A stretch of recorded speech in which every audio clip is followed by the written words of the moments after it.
Cristo Redentor é a imagem mais famosa do Brasil, um verdadeiro cartão postal. Braços abertos, olhando para o Rio de Janeiro, a 700 metros de altura. O Cristo Redentor é tão icônico que parece que sempre esteve lá, no topo do Morro do Corcovado. Mas a verdade é que colocar uma estátua de 30 metros de altura e 1.000 toneladas no topo de um pico íngreme, exposto a ventos fortes e raios constantes, parecia uma missão impossível na década de 1920.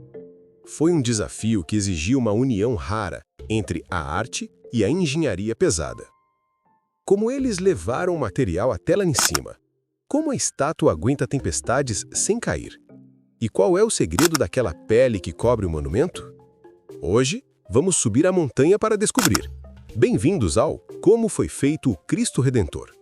A ideia de colocar um monumento religioso no Corcovado é antiga, vinda desde a época do Império, mas o projeto só ganhou força de verdade em 1921. O motivo? O Brasil estava prestes a comemorar 100 anos de independência.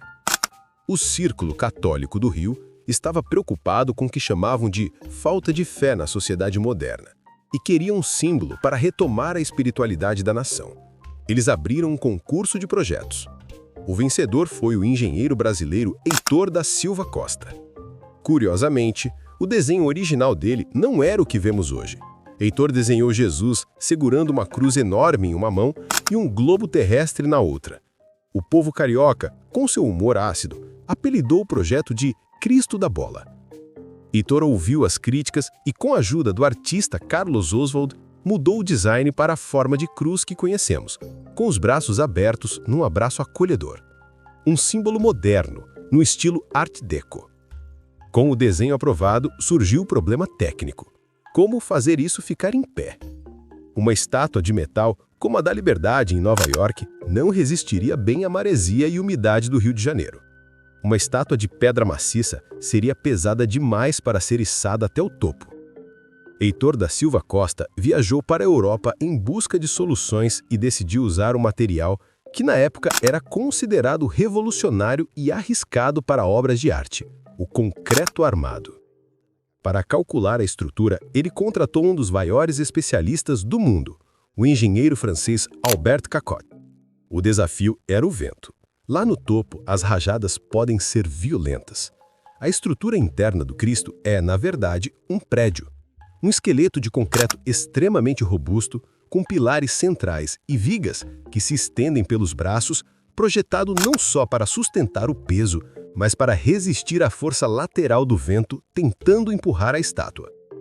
Enquanto a engenharia era resolvida, a arte precisava ser feita. O escultor francês Paul Landowski foi escolhido para modelar a figura. Mas ele não fez o Cristo inteiro. As mãos e a cabeça foram esculpidas em tamanho real em Paris, em argila e gesso.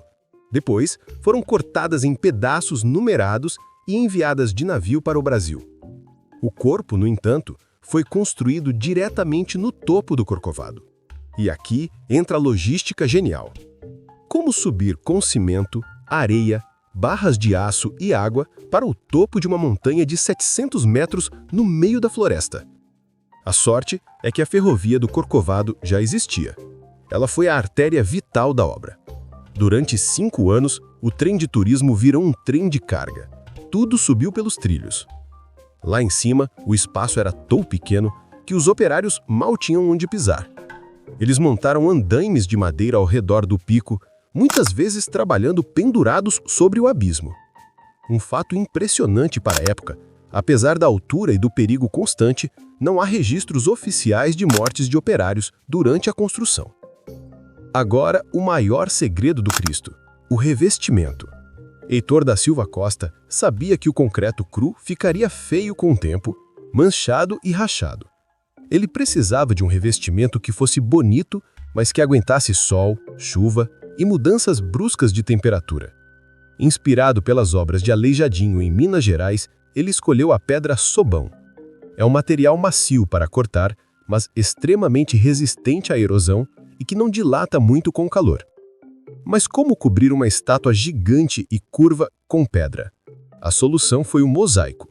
Milhares de triângulos de pedra sobão, com apenas 3 centímetros de tamanho, foram colados à mão em folhas de tela de linho. Diz a história que senhoras da sociedade carioca ajudaram voluntariamente a colar esses triângulos nas telas nas paróquias. Essas telas prontas eram levadas para o canteiro de obras e aplicadas sobre o cimento fresco da estátua. É por isso que o Cristo tem aquela textura única e prateada. São milhões de pedrinhas formando uma armadura contra o tempo. Durante a montagem, o mestre de obras Heitor Levi, que era judeu, sofreu um acidente de carro quase fatal e, após se salvar, converteu-se ao catolicismo. Como homenagem, ele e o engenheiro Silva Costa colocaram um frasco de vidro com um pergaminho dentro do coração de concreto da estátua, contendo a árvore genealógica de suas famílias. O Cristo tem literalmente o nome dos seus construtores no coração. Já a cabeça, que veio desmontada da França, tem uma curiosidade. Ela é oca e tem uma saída no topo.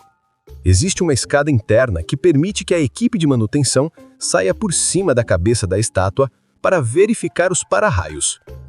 Em 12 de outubro de 1931, após 9 anos de obra, o Cristo Redentor foi inaugurado.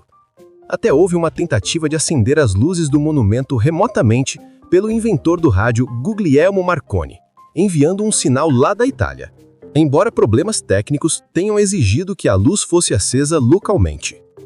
O Cristo Redentor custou o equivalente a alguns milhões de dólares atuais, financiados quase totalmente por doações do povo brasileiro.